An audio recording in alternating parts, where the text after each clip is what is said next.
إنما الأعمال بالنيات. الحمد لله الذي بنعمته تتم الصالحات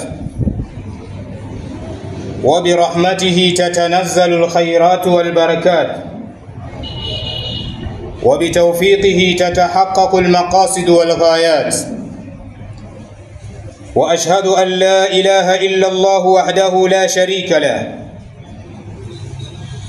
وأشهد أن محمدًا عبده ورسوله صلى الله عليه وعلى آله وصحبه إلى يوم الدين. أما بعد أيها المسلمون عباد الله، أوصيكم وأوصي نفسي بتقوى الله تعالى وطاعته فقد فاز المتقون. Ndugu katika iman, baada ya kumshukuru Allah subhanahu wa ta'ala na kuzitaka sala na salamu zimwendee Nabii Muhammad sallallahu alayhi wasallam, kwa wakati huu mfupi nitumie nafasi ya kuihusia nafsi yangu, ikiwa ni pamoja na kuzihusia nafsi zenu katika ibada kubwa ya kumcha Allah subhanahu wa ta'ala. Kwani hapana shaka ya kwamba watakaokuwa wamefaulu mbele ya Allah ni waja ambao watarejea hali ya kuwa walijipamba katika maisha yao ya dunia katika wakiwa na pambo la uchamungu. Baada ya kuyasema hayo, min rahmatillahi ta'ala biibadihi, miongoni mwa rehma za Allah subhanahu wa ta'ala kwa waja wake, an manna Allahu alayhim bi ayamin mubaraka, ni pale Allah subhanahu wa ta'ala alipoamua kwa khiari yake na mapenzi yake akawaneemesha waja wake kwa kuwawekea masiku mazuri, masiku yenye baraka. Yudhaifu lahum fiha al-ajr, ndani ya masiku hayo Allah subhanahu wa ta'ala anawaongezea ujira wao maradufu. Wayuti jazila athawab, na anatoa thawabu nyingi katika masiku hayo. Rahmatan minhu wa karama, hiyo anafanya hivyo Allah subhanahu wa ta'ala kwa kuwahurumia waja wake, lakini na kwa kufanyia ukarimu. Wa minha ay min hadhihi al-ayyam, miongoni mwa masiku hayo al-ayyamu al-ashr al-awwal min dhil-hijja, ni masiku 10 ya mwanzo wa mwezi mtukufu wa Dhul-Hijja. Ndugu zangu katika imani, Waislamu sasa hivi kote duniani ambao tayari wamejipamba na kufuatilia masala ya dini yao na Uislamu wao, kufuatilia masala ya sheria zao, kote duniani wanafahamu tumo ndani ya miezi mitukufu, lakini wanafahamu kuwa ni siku chache tutaingia katika mwezi ambao ndani yake inapatikana ibada kubwa ya haji au ibada kubwa ya hija, ambayo ni moja katika nguzo za Uislamu. Kwa hivyo Muislamu yoyote ambaye yuko makini na Uislamu wake, lakini anafuatilia vizuri dini yake, yupo katika hali hiyo na anatambua. Na kwa wale ambao Allah subhanahu wa ta'ala amewajalia wakawa na wivu, wakawa na imani ya kweli, wana wivu na dini yao, hata ambao hawajapata uwezo wa kwenda kutekeleza nguzo hiyo, unakuta nyoyo zao zinanyongeka, zinapata huzuni kwa kukosa nafasi ya wao kushiriki katika tukio kubwa hili la ibada ya hija. Ndugu zangu katika imani, maudhui yetu ya leo tutaangalia masiku 10 ya hija, fadhila na nini ambacho Muislamu anatakiwa ajishughulishe nacho katika haya masiku 10 ya Dhul-Hijja, ikiwa ni ndani ya mwezi miongoni mwa ile miezi mitukufu iliyotukuzwa na Allah subhanahu wa ta'ala. Kwa hivyo ndugu zangu katika imani, nini anapaswa kufanya Muislamu, au ni jambo gani ambalo Muislamu anapaswa kujishughulisha nalo katika masiku haya ambayo leo hii haipo tena wiki, tutakuwa tumeingia katika masiku hayo. Wiki tena haikamiliki. Nini Muislamu anatakiwa ashughulike nacho? Kuonekana kwamba anajali dini yake, anajali Uislamu wake, lakini anajijali na kujali muda wake kwa kujishughulisha na masala ambayo ni ya kiibada kwa ajili ya Allah Subhanahu wa Ta'ala. Kwa hivyo katika kufahamu ni mambo gani ambayo Muislamu anapaswa kujishughulisha nayo, kwanza kabisa tupitie hadithi ya Mtume sallallahu alayhi wasallam. Mtume ambaye ndiyo kiongozi wetu, ndiyo kiigizo chetu, maneno yake ni sheria katika Uislamu. Mtume sallallahu alayhi wasallam katika hadithi ambayo ameisimulia Abdullah ibn Abbas radhiyallahu anhuma, ambayo ameiweka Imamu Bukhari katika sahihi yake, Mtume sallallahu alayhi wasallam anasema, ma min ayami al-amalu salihu fihin ahabbu ila Allah min ayami al-awwali min hadhihi al-ayyam. Mtume anasema ma min ayyam, hayapatikani masiku, yani katika masiku hayapatikani masiku ambayo al-amalu salihu fihin, matendo mema Muislamu atakayoyafanya kwenye masiku hayo ni yapi? Tuwe makini. Mtume anasema hayapatikani masiku ambayo matendo mema Muislamu atakayoyafanya ndani ya masiku hayo ahabbu ila Allah, matendo hayo yanakuwa yanapendeza kwa Allah Subhanahu wa Ta'ala. Hii inamaanisha ya kwamba ikiwa matendo yako yatapendezwa kwa Allah na Allah atayafurahia, ina maana ya kwamba na wewe uliyefanya matendo hayo unakuwa unapendezwa kwa Allah Subhanahu wa Ta'ala. Masahaba bila kuchelewa, kwa sababu wao masahaba walikuwa ni wepesi wa kusubiria fursa, wanapopata tangazo kama hili hawakuchelewa kumuuliza Mtume sallallahu alayhi wasallam. Qalu, masahaba wakasema, wala aljihadu fi sabilillah, ay ya Rasulullah, matendo mema kwenye masiku hayo yanapendezwa kwa Allah Subhanahu wa Ta'ala, lakini hata jihadi, kupigania jihadi katika njia ya Allah, nayo ni ndogo kwenye hayo matendo mema yatakayofanyika katika masiku hayo. Mtume sallallahu alayhi wasallam akasema, wala aljihadu fi sabilillah, hata kama mtu atapigana jihadi katika njia ya Allah, bado jambo hilo na malipo yake atakuwa ni madogo kuliko ibada au matendo mema atakayoyafanya Muislamu katika hayo masiku 10 ya mwanzo wa mwezi wa Dhulhijja. Mtume akasema, illa rajul, isipokuwa mtu yoyote, kharaja binafsihi, isipokuwa mtu yoyote ambaye atatoka yeye mwenyewe, wa malihi, akaondoka akakusanya na mali zake kwa ajili ya kuipigania dini ya Allah Subhanahu wa Ta'ala, falam yarji' min dhalika bishay, halafu akawa hakurudi na chochote, yeye mwenyewe hakurudi, lakini mali aliyotoka nayo ikawa haikurudi, vyote vikateketea na vikaangamizwa katika vita kwa ajili ya kuipigania dini ya Allah Subhanahu wa Ta'ala. Kwa hivyo kwa hadithi hii, huyu mtu wa aina hii ndiyo ambaye atakuwa ni bora kuliko Muislamu ambaye atajishughulisha na kutenda matendo yaliyokuwa mazuri katika hayo masiku 10 ya mwanzo wa mwezi wa Dhulhijja. Swali la kujiuliza, nani kati ya mimi na wewe ambaye hataki kupendwa na Allah Subhanahu wa Ta'ala? Ni nani kati ya mimi na wewe ambaye hataki kufanya yanayopendeza kwa Allah Subhanahu wa Ta'ala? Majibu ya maswali haya, bila shaka kila Muislamu anatamani matendo yake yawe ni katika matendo ambayo yanampendeza Allah Subhanahu wa Ta'ala. lakini pia kila mmoja anatamani awe ni miongoni mwa waja ambao Allah anawapenda.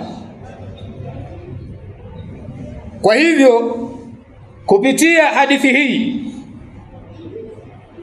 miongoni mwa mambo ambayo anatakiwa ashughulike nayo Muislamu ndani ya masiku haya 10 ya mwanzo wa mwezi wa Dhulhijja, ashughulike na kutenda matendo yaliyokuwa mazuri. Jambo lolote ambalo unaliona na unalijua kwamba hili ni zuri kwa misingi ya dini ya Uislamu, ni zuri kwa namna ilivyothibiti kwa Mtume Muhammad sallallahu alayhi wasallam, jambo hilo dumu nalo na ushikamane nalo bila kudharau ibada ya aina yoyote. Madamu na mtume wetu ametueleza matendo mema kwenye siku hizo yanakuwa ni bora na yanapendeza kwa Allah subhanahu wa ta'ala kuliko hata kuipigania jihad, kupigania dini, kuingia vitani kama ambavyo walivyoingia masahaba. Hii inaonesha hii ni milango ya kheri. وهذا لا شك أن النبي صلى الله عليه وسلم بلغ الرسالة وأدى الأمانة.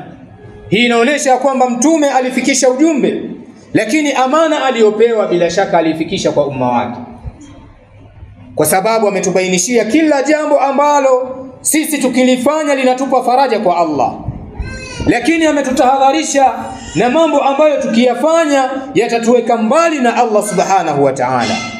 Ndugu zangu katika imani, Muislamu ajitahidi kuihadithia nafsi yake namna ya kumcha Allah subhanahu wa ta'ala na kujikurubisha kwa Allah tabaraka wa ta'ala. Lakini miongoni mwa mambo ambayo anatakiwa kudumu nayo Muislamu ala alwajhi alkhusus, kwa aina ya kipekee, an yukthira min dhikrillahi subhanahu wa ta'ala. Miongoni mwa mambo ambayo anapaswa kujikita nayo na kujishughulisha nayo, adumu na kumtaja Allah subhanahu wa ta'ala. Kwani katika hadithi ya Mtume sallallahu alayhi wasallam ambayo ameisimulia Abu Darda, na ni hadithi ambayo ni sahihi, amesahihisha mwanachuoni Al-Albani rahimahullahu ta'ala, siku moja Mtume sallallahu alayhi wasallam kama ilivyo kawaida alikaa na masahaba, halafu akaanza kuwauliza, ala unabbiukum bi khairi a'malikum wa azkaha 'inda malikikum wa arfa'iha fi darajatikum wa khairul lakum min infaqi adh-dhahabi wal warq wa khairul lakum min an talqaw aduwwakum fatadribu a'naqahum wa yadribu a'naqakum. qalu bala ya rasul Allah. qala an-nabiy sallallahu alayhi wasallam dhikrullahi ta'ala. Mtume wakati anatoa mwongozo na kuwaeleza masahaba pamoja na umma wake kwa ujumla, siku moja alikaa nao akawaeleza, ala unabbiukum bi khairi a'malikum, je, nisikuambieni bora ya matendo yenu, yani matendo yaliyokuwa bora, wa azkaha 'inda malikikum, na matendo ambayo yanakuwa ni safi, ni mazuri kwa Mola wenu, wa arfa'iha fi darajatikum, na matendo ambayo mkiyafanya itakuwa ni sababu ya ninyi kunyanyuliwa daraja, kupandishwa vyeo, kama ambavyo katika dunia Muislamu anakimbia mbio kazini kwake, naye anataka afanye kazi kwa bidii ili fikie muda tajiri au bosi wake aone huyu ni mfanyakazi bora, atafakari namna atakavyomtoa nafasi aliyonayo na kumweka juu. Mtu anakimbia angalau apandishwe cheo, apandishwe daraja. Kwa hivyo Mtume anatutangazia sisi Waislamu, nisikujulisheni amali ambayo mkiifanya itakuwa ni sababu ya ninyi kunyanyuliwa daraja kwa Allah subhanahu wa ta'ala. Mtume akasema, wa khairul lakum, na ibada hiyo ni ni bora min infaqi dhahabi wal warq, kuliko hata kufanya ibada za kutoa mali zenu, dhahabu, fedha, madini hayo. Wa khairul lakum min an talqaw aduwakum, na ibada hiyo ni bora kuliko ninyi kwenda kukutana na maadui zenu, yani makufar. Fatadribu anaqahum, mkutane katika eneo la vita, eneo la mapambano. Ibada hii ni bora hata kukutana na maadui zenu, mkapiga shingo zao na wao wakapiga shingo zenu. Masahaba wakasema, bala ya Rasulullah, mtume tuambie ni ibada gani hiyo nzuri ambayo ina daraja kubwa, ina ubora kama huo uliotueleza. Qala an-nabiy sallallahu alayhi wasallam, dhikrullah ta'ala. Akamaliza mtume akasema ibada hiyo ni kumtaja Allah subhanahu wa ta'ala. Kwa hivyo miongoni mwa mambo ambayo Muislamu anapaswa kujishughulisha nayo katika masiku haya matukufu, ndani ya miezi hii mitukufu, kwa sifa ya kipekee masiku haya 10 ya mwanzo ya Dhulhijja, ajishughulishe Muislamu pamoja na kumtaja Allah subhanahu wa ta'ala, yani katika ibada zake zote atakazofanya, lakini ikiwemo kumtaja Allah subhanahu wa ta'ala.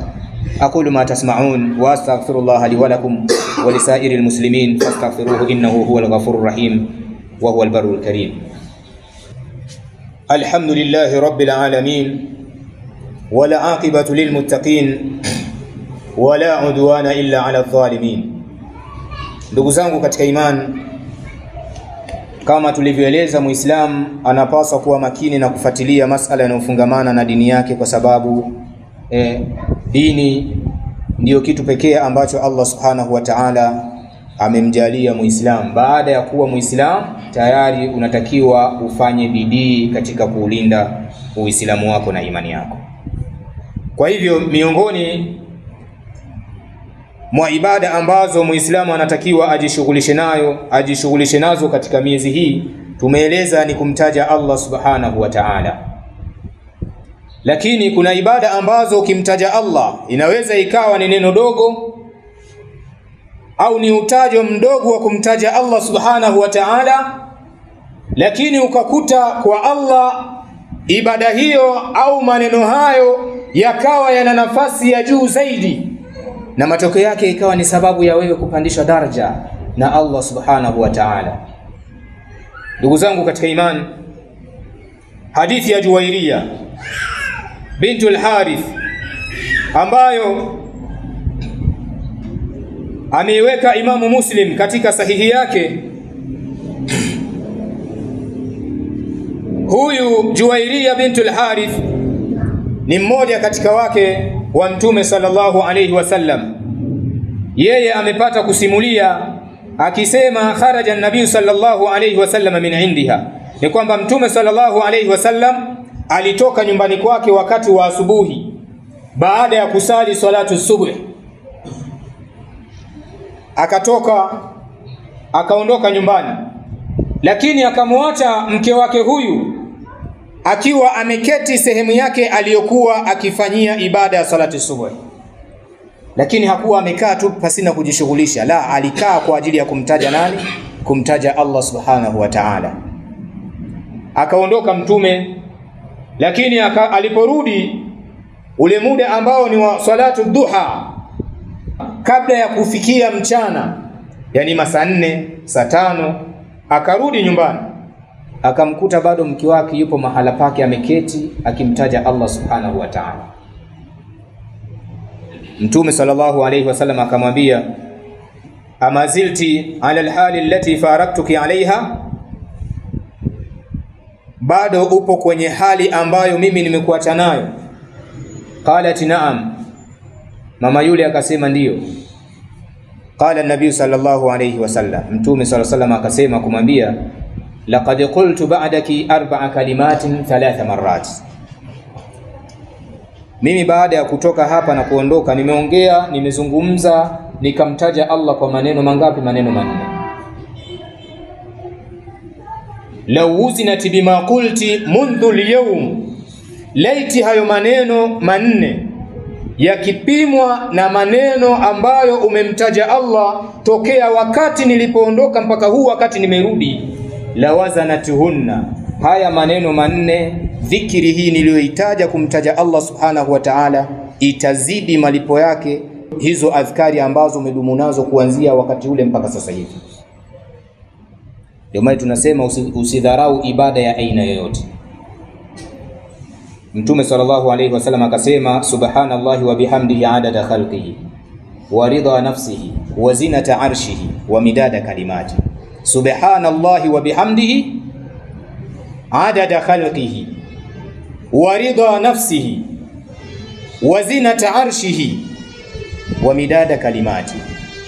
Haya ni maneno manne ambayo Mtume alitubainishia kupitia mama yetu huyu, mama wa waumini, Juwairiyah bintul Harith.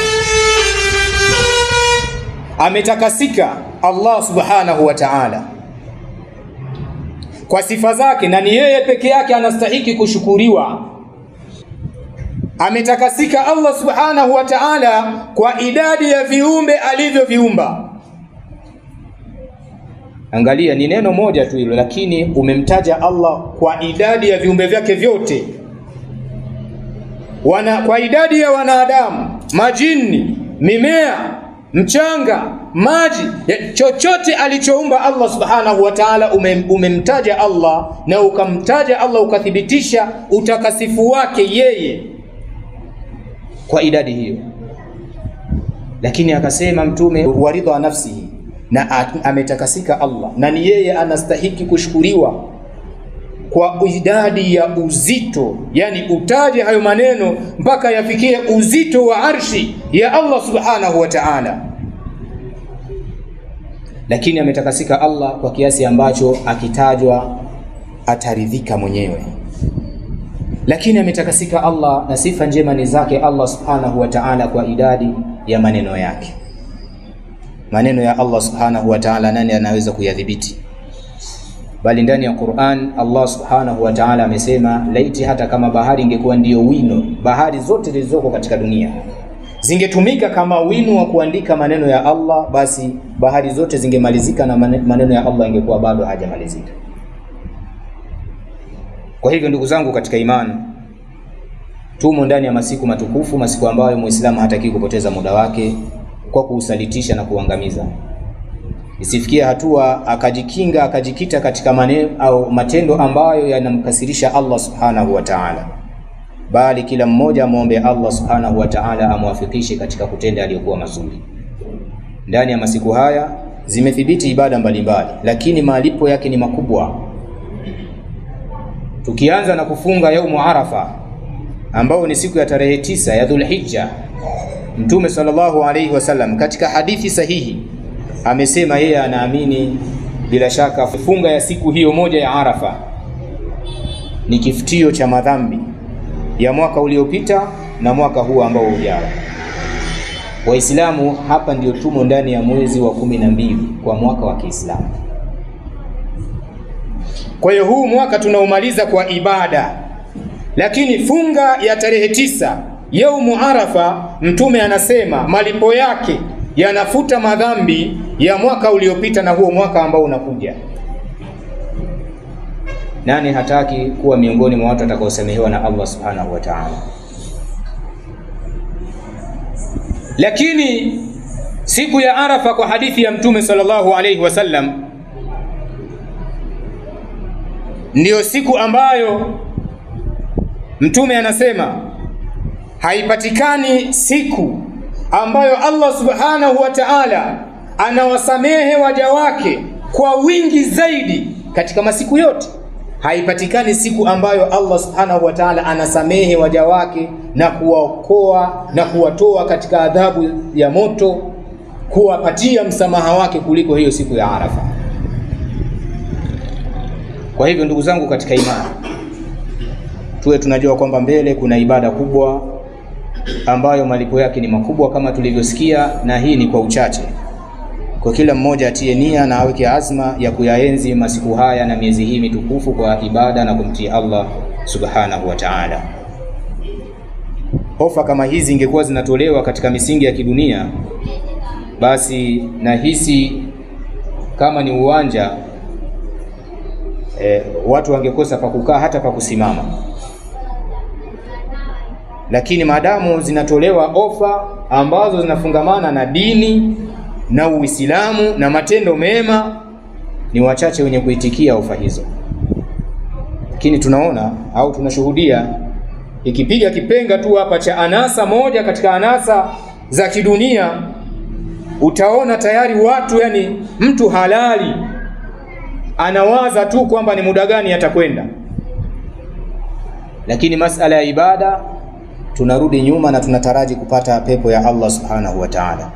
Kwa hivyo ninamuomba Allah subhanahu wa ta'ala atujalie tuwe miongoni mwa waja wake wenye kusikia maneno ya haki na atujalie kuifuata. Ninamuomba Allah subhanahu wa ta'ala atujalie tuwe ni wenye kusikia batil na atujalie kuiacha hiyo batil. Inna Allaha malaikatahu yusalluna ala nabi ya ayyuhalladhina amanu sallu alayhi wa sallimu taslima. Allahumma salli ala Muhammad wa ala ali Muhammad kama sallaita ala Ibrahim wa ala ali Ibrahim innaka Hamidum Majid. وبارك على محمد وعلى آل محمد كما باركت على إبراهيم وعلى آل إبراهيم إنك حميد مجيد. اللهم اغفر للمؤمنين والمؤمنات والمسلمين والمسلمات الأحياء منهم والأموات إنك سميع قريب مجيب دعوات يا رب العالمين. ربنا آتنا في الدنيا حسنة وفي الآخرة حسنة وقنا عذاب النار وعذاب الدين وعذاب القبر وارزقنا النظر إلى وجهك الكريم برحمتك يا أرحم الراحمين. اللهم أحينا مسلمين وتوفنا مسلمين والحقنا بالصالحين وادخلنا الجنة مع النبيين إنك سميع قريب مجيب دعوات يا رب العالمين. وقوموا إلى صلاتكم يرحمكم الله.